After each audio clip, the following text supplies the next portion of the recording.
तुम्ही पाहतात झिरो आवर, मी पूर्वी भावे। आज बारामती सुन्न आहे, आज सगळा महाराष्ट्र सुन्न आहे। अजित पवारांच्या अकाली निधनाचा कालचा धक्का पचवल्यानंतर आज दादांना अखेरचा निरोप देताना सगळ्यांचाच कंठ दाटून आला। अजितदादा अमर रहे अशा घोषणा देण्याची वेळ कधी येईल याची स्वप्नातही कल्पना न केलेल्या कार्यकर्त्यांच्या साक्षीनं बारामतीच्या विद्याप्रतिष्ठानच्या मैदानात दादांवरती अंत्यसंस्कार झाले।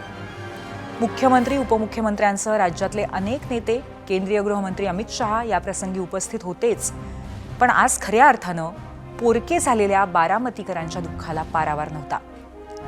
काटेवाडीतील अजितदादांच्या घरापासून सकाळी अंत्ययात्रा निघाली। फुलांनी सजवलेल्या ट्रकमध्ये दादांचं पार्थिव ठेवण्यात आलं। पवार कुटुंबियांसह काटेवाडीचे शोकाकुल ग्रामस्थ दादांच्या या अखेरच्या प्रवासात त्यांच्या सोबत होते। अंत्ययात्रा विद्याप्रतिष्ठानच्या मैदानात आली आणि राष्ट्रवादीचे नेते, कार्यकर्ते, बारामतीकरांच्या अश्रूंचा बांध फुटला। सर्वपक्षीय नेते आणि अन्य प्रतिष्ठित मंडळींनी दादांना पुष्पांजली वाहिली। पोलिसांनी मानवंदना दिल्यानंतर दादांचे ज्येष्ठ पुत्र पार्थ पवार यांनी अंत्यसंस्कार करून पार्थिवाला अग्नी दिला। या क्षणी सगळा महाराष्ट्र स्तब्ध झाला होता। आपल्या लाडक्या नेत्याला मनोमन श्रद्धांजली वाहत होता।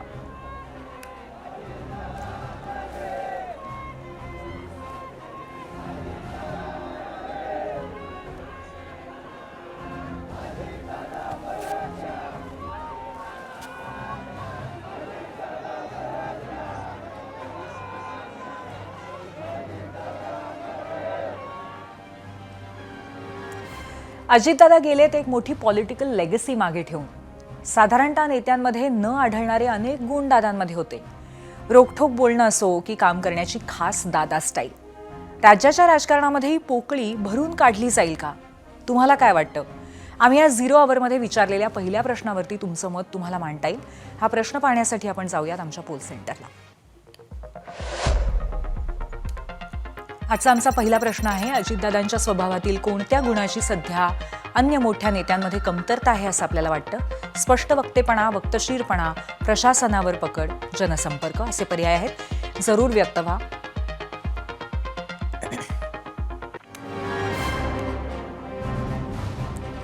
आज राज्यातले आणि देशातले अनेक मोठे नेते, प्रतिष्ठित मंडळी दादांच्या अंत्यविधीसाठी उपस्थित होते। मुख्यमंत्री देवेंद्र फडणवीस, उपमुख्यमंत्री एकनाथ शिंदे यांनी आपल्या या जवळच्या सहकार्याला पुष्पचक्र अर्पण करून श्रद्धांजली वाहिली। विधानसभेचे अध्यक्ष राहुल नार्वेकर, विधान परिषदेच्या उपसभापती नीलम गोऱ्हे यांनीही अजितदादांसारख्या कसलेल्या संसदपटूला अखेरचा निरोप दिला। केंद्रीय गृहमंत्री अमित शहा, केंद्रीय मंत्री नितीन गडकरी, रामदास आठवले, केंद्रीय राज्यमंत्री मुरलीधर मोहोळ, भाजप अध्यक्ष नितीन नवीन, गोव्याचे मुख्यमंत्री प्रमोद सावंत सकाळीच बारामतीत पोहोचले होते। त्याचबरोबर भाजप प्रदेशाध्यक्ष रवींद्र चव्हाण, काँग्रेस प्रदेशाध्यक्ष हर्षवर्धन सपकाळ आणि शरद पवारांच्या राष्ट्रवादीचे प्रदेशाध्यक्ष शशिकांत शिंदे हे नेतेही दादांच्या अंत्यदर्शनाला पोहोचले। अर्थातच राष्ट्रवादीचे झाडून सगळे मंत्री आणि ज्येष्ठ नेते बारामतीत हजर होते। छगन भुजबळ, प्रफुल्ल पटेल, सुनील तटकरे, अदिती तटकरे, शशिकांत शिंदे, जयंत पाटील, खासदार अमोल कोल्हे आदींनी अजितदादांना आदरांजली वाहिली। तसंच चंद्रशेखर बावनकुळे, चंद्रकांत पाटील, पंकजा मुंडे, राधाकृष्ण विखे पाटील, गिरीश महाजन, शिवेंद्रराजे भोसले, मंगलप्रभात लोधा, माणिकराव खोकाटे यांनी आपल्या मंत्रिमंडळातल्या या ज्येष्ठ सहकार्याला अखेरचा सलाम केला। शिवसेना पक्षप्रमुख उद्धव ठाकरे आणि आदित्य ठाकरे यांनी काल रात्री काटेवाडीत जाऊन दादांच्या पार्थिवाचं अंत्यदर्शन घेतलं, तर राज ठाकरे आज सकाळी तिथे पोहोचले। बारामतीमध्ये अंत्यसंस्काराच्या वेळीही ते उपस्थित होते।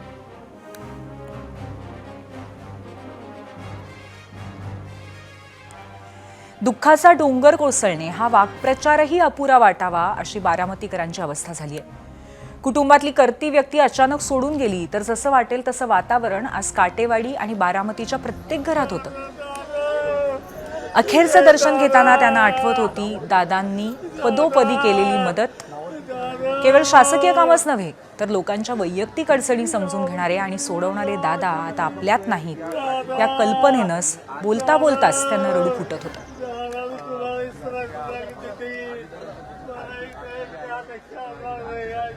282 कोटी रुपये दिला आम्हाला पाण्यासाठी. ड्रेनेजला 60 कोटी रुपये दिला. कामं चालू आहेत अजून. लय कामं केली. दादा सासरवाडी नातं गोतं सगळं सांभाळून अख्ख्या महाराष्ट्राला आल हिंदुस्थानमध्ये जे दादांचे नातलग आहेत त्या सगळ्याला सांभाळून कुठलाच समाज असा एक त्यांनी जवळ अमुकच समाज करावा असा केला नाही. सगळ्या जाती धर्मांना मॉमेडन धनगर कोळी माळी सगळ्या समाजाला दादांनी भरभरून दिलं. महाराष्ट्र हा जगात माहीत हो असे बारामती अमेरिकेत अशी व्यवस्था नाही अशी ह्या बारामतीचं दैवत करून जगाला दाखवून दिलं. मला दादाने फिरवतनं मोठं केलं राजकारणात. मला कळल्यापासून मला डोकं येणं झालं साहेब. अजितदादांची जी प्रशासनावरची जी पकड होती आणि त्या पकडच्या मार्फत विकासाचं जे येतं ना गंगा व्हायची आणि अजितदादा खरंच डिसिजन मेकर होते आणि महाराष्ट्राला खूप गरज होती अजितदादांची. अजितदादा आम्ही दिलेलं निवेदन पूर्ण वाचायचे आणि त्याचं उत्तर आम्हाला द्यायचं. उत्तर नुसतं देऊन नाही तर त्या क्षणाला अधिकाऱ्यांना फोन लावून आमचं कामं करायची. जी अवस्था सर्वसामान्यांची आहे तीच पवार कुटुंबियांच्या निकटवर्तीयांचीही आहे. शरद पवारांच्या पहिल्या निवडणुकीपासून बारामतीच्या राजकारणाचे साक्षीदार असलेले चंद्रराव तावरे आणि सुनील पोटे यांच्या भावना जाणून घेतल्यात एबीपी माझाचे प्रतिनिधी मंदार गुंजारी यांनी. ऐकूयात. शरद पवारांनी त्यांच्या आयुष्यातील विधानसभेची पहिली निवडणूक लढवली होती ती 1967 साली आणि त्यावेळी त्यांच्या निवडणुकीचा अर्ज मित्र म्हणून भरणारे चंद्रराव तावरे. एका अर्थाने चंद्रराव तावरे पवारांच्या राजकारणाचे साक्षीदार आहेत, शरद पवारांच्या आणि त्यानंतर अजित पवारांच्या देखील. अण्णा, तुम्ही शरद पवारांचं राजकारण पाहिलं आणि एका टप्प्यानंतर अजित पवार बारामतीच्या राजकारणात आले. तर सुरुवात कशी होती, काय तुम्ही पाहिलं, कसं अजित पवारांचं नेतृत्व बारामतीमध्ये पुढं जात राहिलं? पवारसाहेबाचे बंधू आप्पासाहेब पवार हे छत्रपती कारखान्याचे चेअरमन झाले आणि त्या कारखान्याचा कामकाज चालू असताना संचालक मंडळाचे मतभेद झाले आणि मग आप्पासाहेबांनी निर्णय घेतला. आप्पासाहेब सगळे ज्येष्ठ होते, सगळे त्यांचं ऐकायचे. आप्पासाहेबांनी निर्णय घेतला की आपली आमदारकी बाद झाली, या बाकीच्या संस्था नकोत आपल्याला, म्हणून आपण छत्रपती कारखान्याचा उमेदवार लढवायचा नाही. ही त्यांच्या घरात चर्चा झाली. ती चर्चा मला भगीरथप्पा पवारांनी सांगितली. नंतर मी भगीरथप्पा पवारांना सांगितलं की आप्पा, कारखान्यासारखी आर्थिक संस्था शेतकऱ्यांच्या प्रपंचाला हातभार लावणारी संस्था आहे, त्यात आपला प्रतिनिधी असला पाहिजे. लोकांच्या प्रपंचाला हातभार लावले तर राजकारणाला सोपं जाईल. आणि ते तसं भगीरथप्पाने त्यांच्या कोर कमिटीत सांगितलं असावं आणि मग त्यांचा निर्णय झाला की अजितरावला कारखान्याला उभं करायचं. आणि तिथनं पुढं अजितरावने कारखान्याला उभे राहिले, निवडून आले आणि त्यांची वाटचाल चालू झाली. तुम्ही जे पाहिलं अजित पवारांना, तर कसं ते कामाची सुरुवात लोकांच्या करत गेले? कुठं येऊन या ठिकाणी ते लोकांना भेटायचे? इथं बारामती तालुका सहकारी खरेदी विक्री संघात ते येऊन बसायचे. रोज इथं येऊन बसायचे. दर आठवड्याला बुधवारी कॅबिनेट असायची. इथली सगळी कामं घेऊन साहेब मुख्यमंत्री होते. आम्ही त्यांच्याबरोबर जायचो मुंबईला आणि तिथं त्या कामाच्या सगळ्या लोकांची जी कामं आहेत ती सोडवण्याचा प्रयत्न करायचे आणि त्यातले ते बऱ्यापैकी कामं व्हायला लागले. मग तिथून त्यांचं संघटन वाढत गेलं, कामं होत गेली लोकांची, लोक सगळे जुळत गेले. मग तिथून त्यांचं सगळं राजकारण सुरू झालं. लोकांची कामं व्हायला लागली, तसं त्यांचा उत्साह वाढायला लागला. मग लोकांची कामं होत गेली, मग त्यांना राजकारणात पण इंटरेस्ट वाढला आणि तिथनं पुढं त्यांनी सक्रिय राजकारणामध्ये भाग घेतला. तर अशी जडणघडण झाली अजित पवारांची आणि त्याच्यासोबतच बारामतीचं राजकारण देखील पुढं जात राहिलं. पुढे या राजकारणाने अनेक वळणं घेतली. मात्र आज अजित पवारांच्या या सुरुवातीच्या कालखंडाबद्दल आपण बोललो. कॅमेरामन विजय राऊत, मंदार गुंजारी, एबीपी माझा, बारामती. आपल्या कार्यकर्त्यांप्रमाणेच बारामतीतल्या पत्रकारांशी अजितदादांचं खास नातं होतं. त्यातल्याच काही जणांकडनं दादांच्या वेगवेगळ्या पैलूंबद्दल जाणून घेतलंय आमचे प्रतिनिधी मंदार गोंजारी यांनी. खरं तर अजित पवारांच्या नसण्यानं आता अनेक प्रश्न उपस्थित होत आहेत. खरं तर जर पक्षाचा विचार करायचा झाला तर बारामतीचा विचार करायचा झाला, दोन्ही बाजूने जर विचार करायचा झाला ना तर अनेक गट तट होते, मात्र ते अजित पवारांकडे बघून शांत बसायचे. आणि हेच अजित पवारांच्या राजकारणाचं यशाचं गमक होतं. किती जरी विरोध असला तरी अजित पवारांपुढं विरोधक असेल किंवा त्यांच्याच पक्षातला असेल, अजित पवारांकडे बघून हे सगळे एकत्रित राहिले जायचे. मात्र आता इथून पुढे ते राहतील का, हा मोठा प्रश्न आहे. राज्यातल्या बऱ्याच तालुका पातळीवरचे जे दूध संघ आहेत, सहकारी दूध संघ, ते बंद पडलेले आहेत, त्यांची वाताहत झालेली आहे. मात्र बारामती तालुका दूध संघ, सहकारी दूध संघ अजून त्याच पद्धतीनं आज मला वाटतं 1 लाख लिटरपेक्षा जास्त कलेक्शन त्या दूध संघाचं. खऱ्या अर्थानं उपमुख्यमंत्री अजित पवार यांचं त्या ठिकाणी कार्याची चुणूक त्या ठिकाणी दिसते. बारामती मार्केट कमिटी, त्या बारामती मार्केट कमिटीचं जर उत्पन्न बघितलं तर तिथली डेव्हलपमेंट तुम्ही बघितली तर डेव्हलपमेंट सुद्धा अजितदादांसारखा दुसरा नेता त्या ठिकाणी करू शकत नाही. मोठ्या प्रमाणात बारामतीमध्ये नोकरदार वर्ग आहे. तसाच शिक्षणासाठी अलीकडे बारामतीची ओळख शैक्षणिक हब म्हणून झालेली आहे. शिक्षणासाठी देखील इथं विद्यार्थ्यांची संख्या मोठी आहे. एकूणच ह्या सर्व गोष्टींचा विचार करता इथं अजितदादांसारखा दादांच्या नंतर पर्यायाने शिस्त लागणं फार गरजेचे आहे. भविष्यात इथं जी कारखानदारी आहे त्या कारखानदारीमध्ये खंडणी किंवा इतर गुन्हे, स्क्रॅप ह्या बाबतीतले मोठमोठे गुन्हे घडण्याची दाट शक्यता पण नाकारता येत नाही. पहाटे 5 वाजल्यापासून इथं झाडणाऱ्या बायका सगळ्यांना दिसतात. आता इथं झाडतील, पण दुसरी गोष्ट की इथं सहकाराशिवाय, म्हणजे सहकारावरती सगळा जीव आहे. संघटनेचा पण जीव आणि सगळ्या लोकांचा पण जीव आहे. कारखाने असतील, वेगवेगळ्या संस्था असतील, इथं सोमेश्वर, छत्रपती, माळेगाव हे सगळे कारखाने आहेत. म्हणजे फक्त आपण बारामती, इंदापूर तालुक्याचा भाग घेतला तरी या प्रत्येक गोष्टीमध्ये आता लोकांच्या मनात चिंता आहे की आता पुढं कसं होणार. आज जर तुम्ही सगळ्या लोकांच्या चेहऱ्याकडे बघितलं तर सगळ्या लोकांच्या मनात भविष्यात चिंता आहे. आणि हे अजित पवार गेल्यानंतरची, की अजित पवार असताना कशाचीच काळजी वाटत नव्हती आणि आता आपण पोरकं झालोय. फक्त अजित पवारांचं कुटुंब नाही तर अजित पवारांच्या मतदारसंघातले सगळे लोक पोरकं झाले अशी त्यांची भावना आहे. अगदी अलीकडे महापालिका निवडणूक प्रचाराच्या रणधुमाळीमध्ये अजितदादांनी एबीपी माझाच्या कार्यकारी संपादक सरिता कौशिक यांना वेळात वेळ काढून मुलाखत दिली होती. त्यांच्याकडून जाणून घेऊयात एबीपी माझाची संपादकीय भूमिका. सरिता. धन्यवाद पूर्वी. अजितदादांना भेटण्याचा, त्यांच्याशी गप्पा मारण्याचा आणि सर्वात महत्त्वाचं म्हणजे त्यांची मुलाखत घेण्याचा योग अनेकदा आला. अजितदादांची महापालिका निवडणुकांच्या अनुषंगानं त्यांच्या पुण्याच्या निवासस्थानी अगदी 20 दिवस आधी मी शेवटची मुलाखत घेतली. परत एकदा तेच दादा अनुभवायला मिळाले. मला पहिली मुलाखत द्या असा माझा हट्ट होता, म्हणून त्यांनी पहिले म्हणजे चक्क सकाळी 5:45ची वेळ दिली. आता 5:45ला जर मुलाखत सुरू करायची असेल तर टेक्निकल टीमला 2 तास आधी सेटअप करावा लागणार होता, पण आम्ही होकार दिला.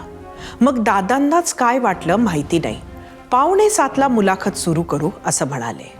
पण आम्हीही दादांना ओळखून होतो, त्यामुळे तयार होतो. दादा 6:30लाच बाहेर आले.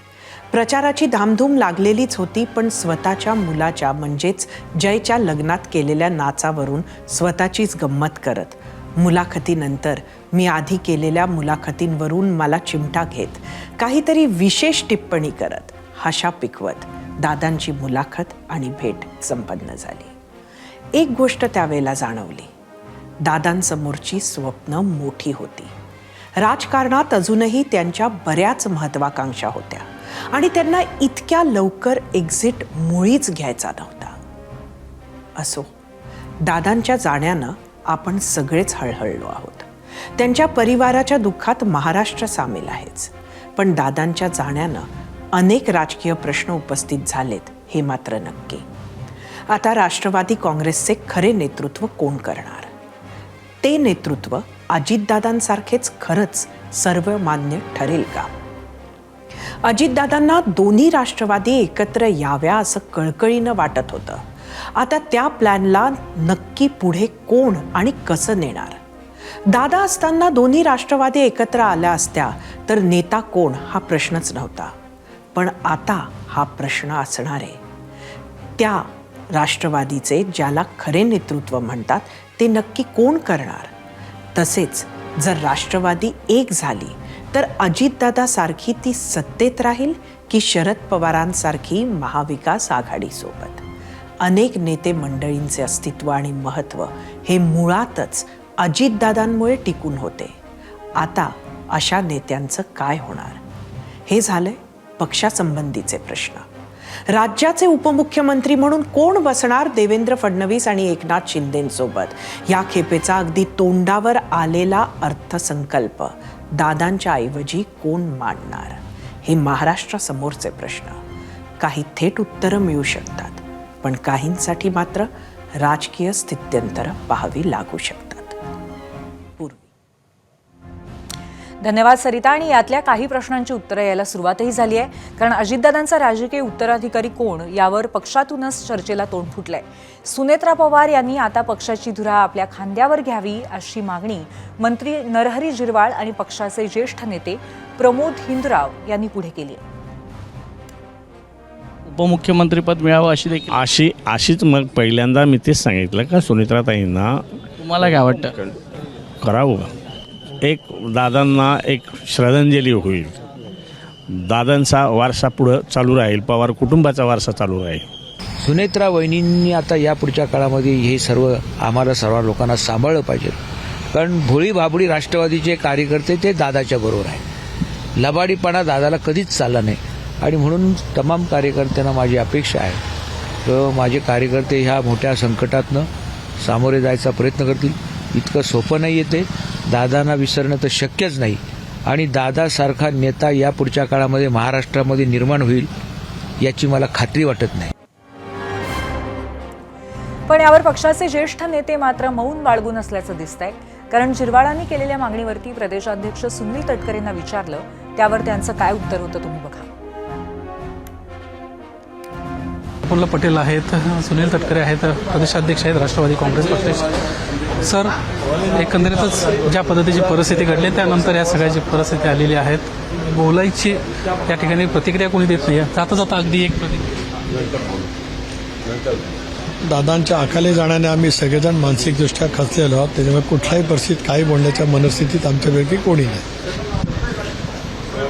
कुठल्याही प्रकारची सध्या तरी मानसिकता बोलण्याची नाही अशा पद्धतीची प्रतिक्रिया या ठिकाणी सुनील तटकरे यांनी एबीपी माझ्याशी बोलताना दिलेली आहेत. आणि याच मुद्द्यांवरती आपण चर्चाही करणार आहोत. ज्येष्ठ पत्रकार आणि विश्लेषक आपल्या सोबत असणार आहेत, परंतु त्याआधी आपण बघूयात आजच्या प्रश्नावरती आलेल्या काही निवडक प्रतिक्रिया.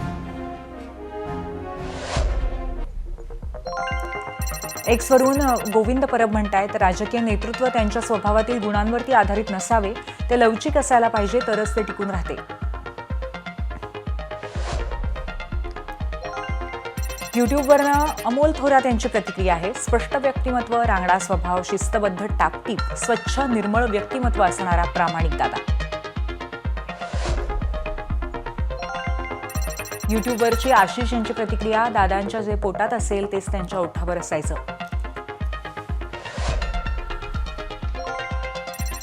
फेसबुकवरनं चंद्रकांत सरोदे म्हणतात, स्पष्ट वक्ता, सर्वसामान्य कार्यकर्त्याला जीव लावणारा नेता आज आपल्यात नाही.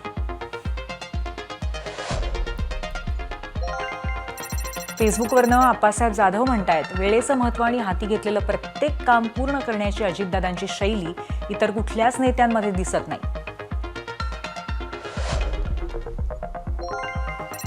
इंस्टाग्रामवरनं अंशिका यांची प्रतिक्रिया आहे, सगळ्याच गोष्टींची कमतरता आहे असं वाटतं.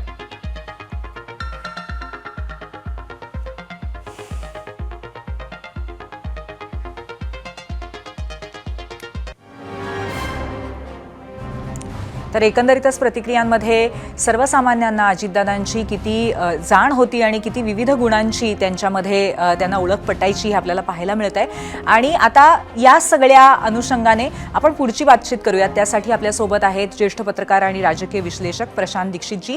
त्यांच्याशी आपण संवाद साधणार आहोत. प्रशांतजी, आपलं गेस्ट सेंटरमध्ये स्वागत आहे. अत्यंत दुःखद अशा 2 दिवसांचा प्रवास आहे गेल्या संपूर्ण महाराष्ट्रासाठी. एक मोठी राजकीय पोकळी निर्माण झाली आहे. आता या धक्क्यातनं सावरण्यासाठी आणि पक्षामध्ये म्हणजे राष्ट्रवादीमध्ये जी पोकळी निर्माण झालेली आहे त्यातून सावरण्यासाठी किती वेळ लागेल महाराष्ट्राला आणि खास करून राष्ट्रवादी या पक्षाला? साधारण 3 महिन्यात या गोष्टी सुस्पष्ट होत जाव्यात अशी अपेक्षा आहे. झटपट काही आपल्याला वाटतं तसं होणार नाही. पण आतापर्यंतच्या तुमच्या वार्तापत्रातनं जे लक्षात येत होतं की मुळात राष्ट्रवादी हा प्रादेशिक पक्ष आहे आणि प्रादेशिक पक्षाला एक घराण्याचा चेहरा असतो. भारतातला कुठलाही प्रादेशिक पक्ष घ्या, काँग्रेस घ्या, जो राष्ट्रीय पक्ष आहे, पण अन्य सगळ्या प्रादेशिक पक्षाने घराण्याचा चेहरा आहे आणि त्यामुळे पवार घराण्यातलं कोणीतरी या पक्षाच्या शीर्षस्थानी असणं, नेतृत्वावर असणं ही एक पहिली अट मला वाटते, जी जनता म्हणजे ज्या योगे जनमत बारामती आणि सगळ्या परिसरातलं जे अजितदादांना मानणारं होतं ते त्या नेतृत्वाला अटॅच सहजतेने होऊ शकेल. हा पहिला भाग.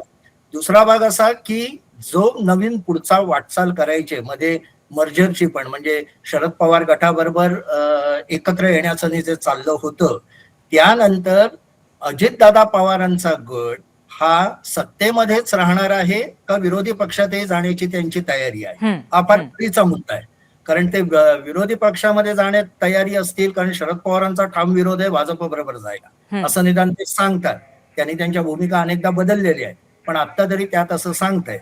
तर अशा वेळे मला वाटतं की सुनेत्रा पवार अध्यक्ष पक्षाच्या नेतृत्वस्थानी असणं, अजितदादांची जी बाकीची मंडळी आहेत म्हणजे ज्याचा उल्लेख तुम्ही केला, पटेल आहेत, तटकरे आहेत, भुजबळ आहेत, बरीच मंडळी आहेत त्यांच्याकडे, त्यांनी पक्षाची बैठक परत नीट करणं आणि ज्येष्ठ नेते शरद पवार यांच्या बरोबर या सगळ्या मंडळींचं कशा रीतीने नातेसंबंध प्रस्थापित होतात किंवा कशा रीतीने त्यांची देवाणघेवाण होते विचारांची आणि सत्तेची, यावर बऱ्याच गोष्टी अवलंबून आहेत आणि याला किमान 3 महिने तरी लागतील. आणि आज आपण अजितदादांच्या निधनामुळे राजकीय पोकळी जी निर्माण झालेली आहे आणि त्याचबरोबर राष्ट्रवादी पक्षाचं भवितव्य काय असणार आहे या अनुषंगाने चर्चा करतोय. आपल्यासोबत राजकीय विश्लेषक प्रशांत दीक्षितजी या क्षणी आहेत आणि त्याचबरोबर समर खडस सुद्धा पुन्हा एकदा आपल्याबरोबर असतील थोड्याच वेळात. प्रशांतजी, पुन्हा एकदा आपण मगाच्याच मुद्द्यावरती येऊया. आज ज्या पद्धतीने सुनेत्रा पवारांचं नाव समोर आलेलं आहे, मला वाटतं एक साहजिक किंवा एक नैसर्गिक नाव पुढे आलेलं आहे ते, तर त्याबद्दल आपण काय मत व्यक्त कराल किंवा तुम्ही म्हणालात त्याप्रमाणे पवार घराण्यातलाच कोणतरी उत्तराधिकारी असला पाहिजे हेही स्पष्ट आहे. आपलं काय मत आहे या संदर्भात? उत्तराधिकारी पवार घराण्यातला असणं आवश्यक आहे कारण ते शेवटी एक मॅग्नेट असतं. त्या मॅग्नेट भोवती सगळं राष्ट्रवादीचं संपूर्ण तंबू उभा राहिलेला आहे. पहिलं मोठं मॅग्नेट शरद पवार होते, त्याच्यानंतर अजित पवार हे दुसरं तयार होत होतं, पण दुर्दैवाने ते अचानक बाजूला पडलं. आता कुठेतरी त्या घराण्याकडे बघून सगळे राष्ट्रवादीचे कार्यकर्ते उभे राहणार. प्रॉब्लेम असा आहे की आता घराण्यातला एक हिस्सा हा अजितदादांपासून दूर गेला होता, तो जवळ येण्याची सुरुवात झाली होती, ते जवळपास एकत्र येणार होते असं शरद पवारांच्या गटातले अनेक लोक सांगतायत. म्हणजे अजितदादांच्या गटातले लोक अजून काही त्याबद्दल मोकळेपणे बोलत नाहीयेत. कारण मुख्य प्रश्न असा आहे की सत्तेत सहभागी होऊनच पुढची वाटचाल करायची का विरोधी पक्षात जी एक पोकळी निर्माण झाली आहे महाराष्ट्रात ती आपण भरून 29च्या निवडणुकीपर्यंत थांबवायचं. आता हा निर्णय घेणं फार कठीण आहे, सोपा अजिबात नाहीये. आत्ताच्या घडीला मला असं वाटतं की कदाचित सुनेत्रा पवार उभ्या राहिल्या, बहुतेक त्या उभ्या राहतील, बिनविरोध कदाचित ती निवडणूक होईल, भाजप आपला उमेदवार देणार नाही आणि त्याच्यानंतर राज्यसभेमध्ये शरद पवारांची जागा एप्रिलमध्ये संपतीये, म्हणजे त्यांना त्यांची मुदत संपतीये, तिथे कदाचित पुन्हा शरद पवारांना एक्सटेन्शन याच्यासाठी काही हालचाली होऊ शकतात आणि आहे हेच सरकार चालू ठेवायचं. सुनेत्रा पवार यांना उपमुख्यमंत्रीपद द्यायचं का अर्थमंत्रीपद द्यायचं का अनेक गोष्टी त्यात आहेत. दुसरा भाग असा की सुनेत्रा पवार या तुलनेने राजकीय दृष्ट्या अनुभवात कमी आहेत असं म्हटलं जातं. त्या सामाजिक कार्य बारामती परिसरात खूप मोठं करतायत, बरेच वर्ष करतायत. आणि दुसरा भाग असा की आपण भारतातल्या राजकारणात सोनिया गांधींना तरी कुठे अनुभव होता, पण सोनिया गांधी एकदम नंतर डेव्हलप झाल्याच ना केवढ्या तरी. त्यामुळे राजकारण एकदा पाण्यात पडलं आणि नक्कीच. त्याशिवाय त्या स्वतः राजकीय घरातनं आलेले आहेत. म्हणजे त्यांना नक्कीच. त्यामुळे त्यांचा पर्याय हा नक्कीच आहे आणि त्याचबरोबर त्यांची वाटचाल मात्र कशी असेल हा नक्की इथे मुद्दा येतो. समरजी, तुमच्याकडे येते. तुमच्या दृष्टीने राष्ट्रवादी काँग्रेसचं खरंखुरं नेतृत्व म्हणजे अजितदादा ज्या पद्धतीचं नेतृत्व होतं तसं नेतृत्व करू शकतील असे पर्याय कोणते आहेत? आणि त्याचबरोबर दोन्ही राष्ट्रवादी एकत्र आल्या तर ती इच्छा पूर्ण करण्याच्या दृष्टीने कोण हा सगळा प्लॅन पुढे नेऊ शकतो असं आपल्याला वाटतं? बरोबर. आता हे खूप दोन वेगवेगळे आणि अत्यंत कॉम्प्लेक्स प्रश्न आहेत आणि अजितदादांसारखं नेतृत्व कोण करू शकेल हा तर मला असं वाटतं की म्हणजे थोडा आउट ऑफ कॉन्टेक्स्ट प्रश्न आहे. आणि म्हणजे तशा पद्धतीचं, कारण प्रत्येक माणूस हा वेगवेगळा डेव्हलप झालेला असतो. परंतु भारतामध्ये ज्या फॅमिली ड्रिव्हन पार्टी आहेत, एका कुटुंबाचे पक्ष आहेत, त्या पक्षांमध्ये जेव्हा असे प्रसंग उभे राहतात, जेव्हा मोठा नेता, अंतिम नेता, वरिष्ठ नेता जेव्हा जातो अचानक, तेव्हा पक्षाची धुरा जी आहे ती बाय डिफॉल्ट फॅमिलीच्या लिगसीकडेच जाते. आणि म्हणजे किमान जर तुम्ही बघितलं अल्पकालावधीसाठी का होईना ती त्यांच्याकडेच जाते, हा आतापर्यंतचा इतिहास आहे. त्यामुळे आणि पुन्हा राष्ट्रवादी काँग्रेसचा जो जनाधार आहे एका विशिष्ट समाज समूहाचा, ते पाहता आत्ताच्या घडीला राष्ट्रवादीमध्ये जे बाकीचे नेते आहेत, म्हणजे प्रफुल्ल पटेल असतील किंवा सुनील तटकरे असतील किंवा छगन भुजबळ असतील, ते या पक्षाचे सर्वेसर्वा होऊ शकतात असं मला वाटत नाही.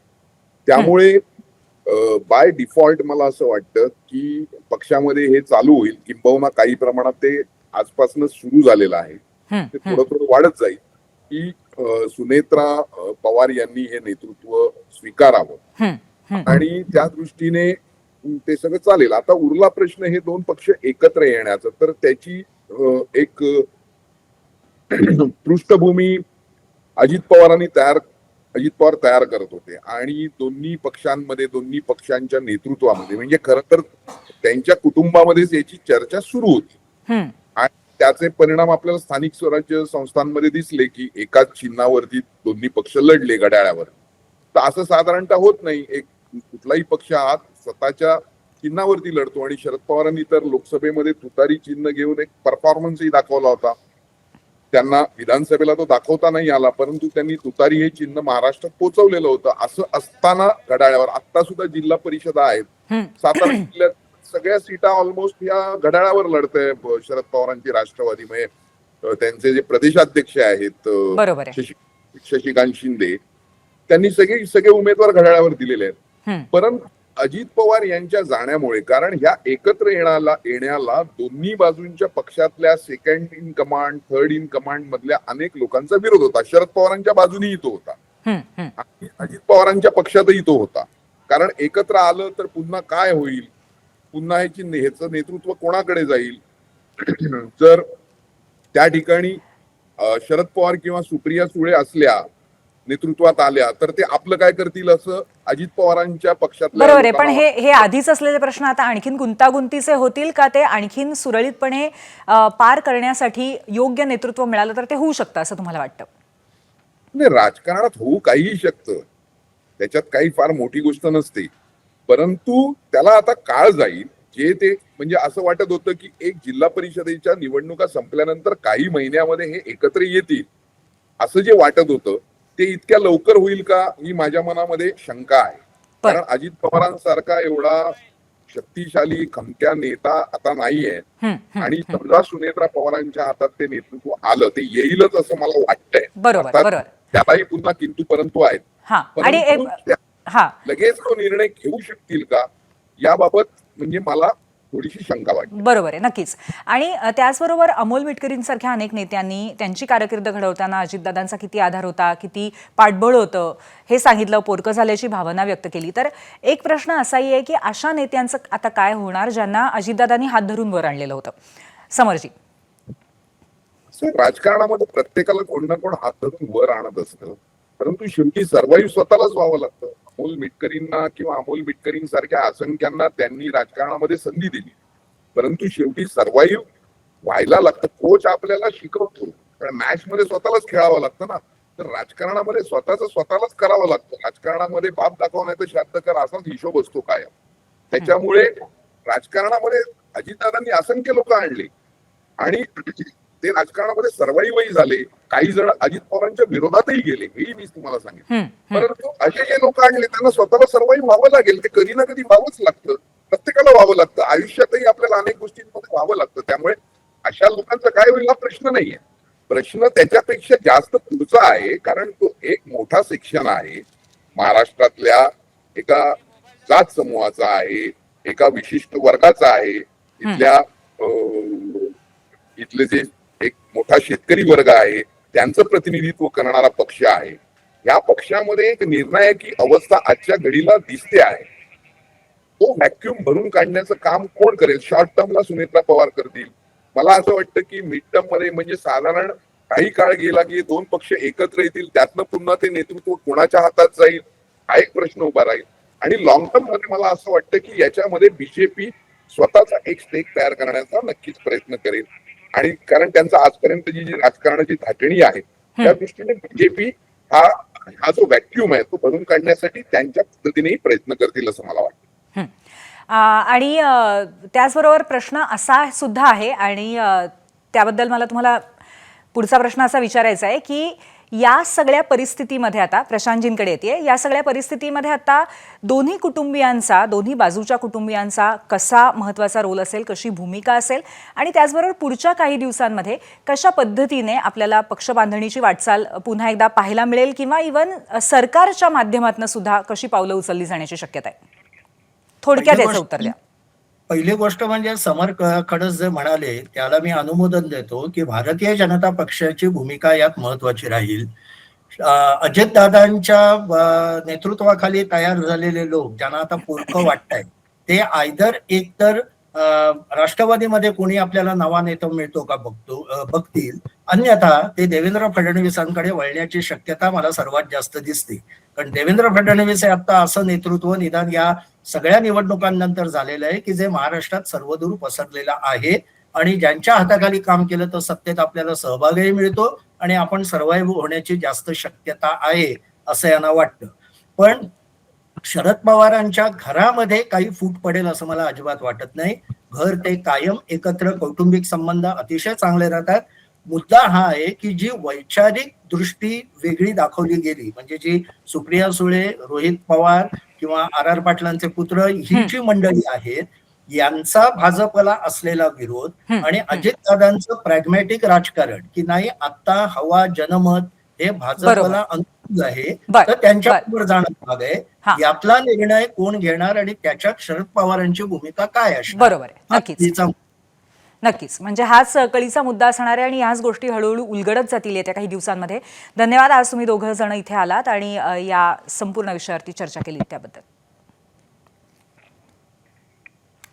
आणि यानंतर आपण जाऊयात पोल सेंटरला, पाहूयात पहिल्या प्रश्नावरती महाराष्ट्राने कौल काय दिलेला आहे, जो अजितदादांबद्दल आज विचारला होता, त्यांच्या नेतृत्वाबद्दल विचारला होता. अजितदादांच्या स्वभावातील कोणत्या गुणाची सध्या अन्य मोठ्या नेत्यांमध्ये कमतरता आहे? 71,000 मतं आज आलेली आहेत. स्पष्ट वक्तेपणा याच्यावरती 50% लोकांनी आपलं मत दिलेलं आहे. 27% लोकांचं म्हणणं आहे प्रशासनावरची त्यांची पकड इतर कोणामध्येही नाही. 14% लोक म्हणतात त्यांचा जनसंपर्क अफाट होता, तो इतर कोणामध्ये नाही. आणि त्यांचा वक्तशीरपणा असं 9% लोकांना वाटतंय. पण आपण प्रतिक्रियांमध्ये सुद्धा बघितलं होतं त्याप्रमाणे अजितदादांचा स्पष्ट वक्तेपणा हा आज इतर कुठल्याही नेत्यात नाही असं महाराष्ट्राला नक्कीच वाटतंय.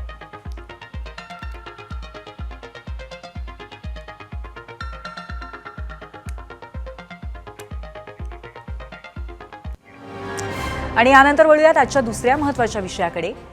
हातामध्ये फलक, आक्रोश आणि घोषणाबाजी हे चित्र गेल्या काही दिवसांपासून देशाच्या मोठ्या शिक्षण संस्थांमध्ये, विशेषतः उत्तर भारतातल्या शिक्षण संस्थांमध्ये आपल्याला दिसत होतं. हे आंदोलनाचं वादळ उठलं होतं UGC म्हणजेच विद्यापीठ अनुदान आयोगाने लागू केलेल्या नवीन नियमावलींमुळे.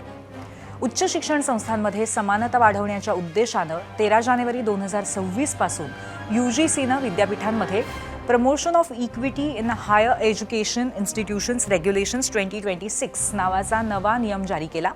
आयोगानं या नियमाअंतर्गत महाविद्यालयं आणि विद्यापीठांमध्ये SC, ST आणि OBC विरोधातील जातीय भेदभाव रोखण्यासाठी काही तरतुदी केल्या आहेत.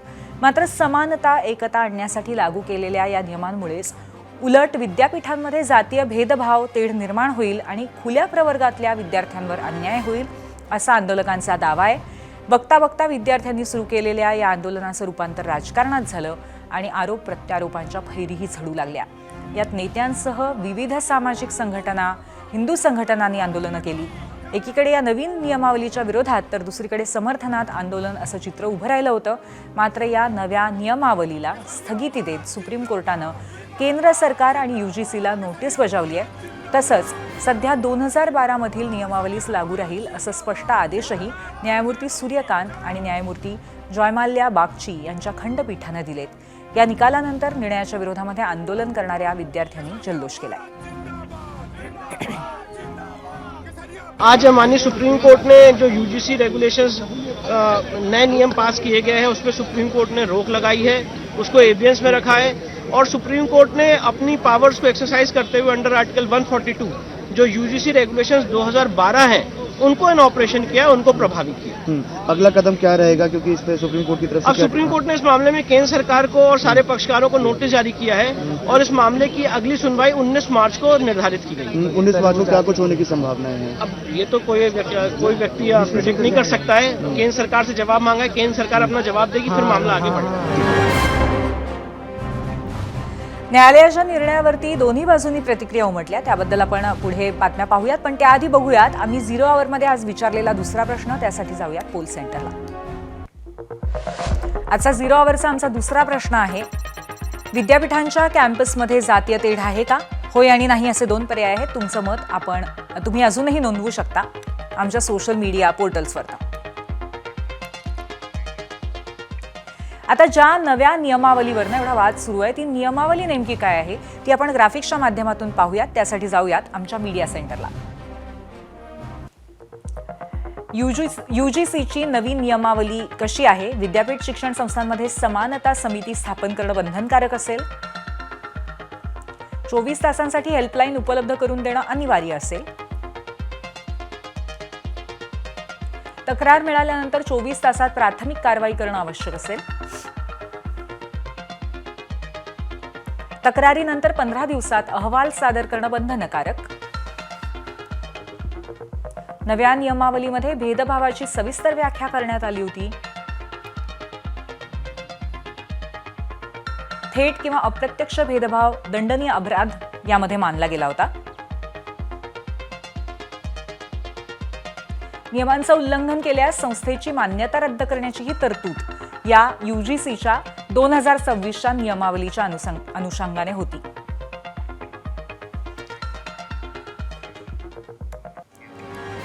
तर दुसरीकडे सर्वोच्च न्यायालयाने आज जो निर्णय दिलाय, जी स्थगिती दिलेली आहे या नियमावलीला, त्या निर्णयावरती वंचित बहुजन आघाडीचे नेते प्रकाश आंबेडकरांनी तीव्र नापसंती व्यक्त केली आहे. हा निर्णय म्हणजे सामाजिक न्यायाच्या लढ्यातील मोठा अडथळा आहे अशी प्रतिक्रिया त्यांनी दिली आहे. बघूयात त्यांनी केलेलं ट्विट आमच्या मीडिया सेंटरला जाऊ. नियमावलीच्या स्थगितीला विरोध, ॲडव्होकेट प्रकाश आंबेडकर. हा निर्णय म्हणजे घृणास्पद सार्वजनिक चर्चेला न्यायालयीन पातळीवरती दिलेली शरणागती आहे. ही स्थगिती घटनात्मक मूल्यांच्या विरोधात आणि सामाजिक न्याय आणि समानता आणि शिक्षणातील लोकशाही प्रवेश या संविधानिक संकल्पनांवर थेट आघात करणारी आहे. न्यायालयाने समाजात फूट पडेल असे म्हटले असले तरी समाज आधीच जातीय रेषांवर विभागलाय. अशा परिस्थितीमध्ये नियमावली समाजात फूट पाडणारी नसून भेदभावाविरुद्ध संरक्षण देणारी ढाल आहे. या नियमांना झालेला विरोध, न्यायालयाने दिलेली स्थगिती ही सामाजिक न्यायाच्या लढ्याला धक्का आहे. आता दुसऱ्या प्रश्नाला महाराष्ट्राने काय कौल दिलाय पाहण्यासाठी जाऊयात आमच्या पोल सेंटरला. विद्यापीठांच्या कॅम्पसमध्ये जातीय तेढ आहे का? एकूण 11,000 मतं याला आलेली आहेत आणि 84% लोकांचं म्हणणं आहे हो जातीय तेढ आहे आणि 16% लोक म्हणतायत नाही.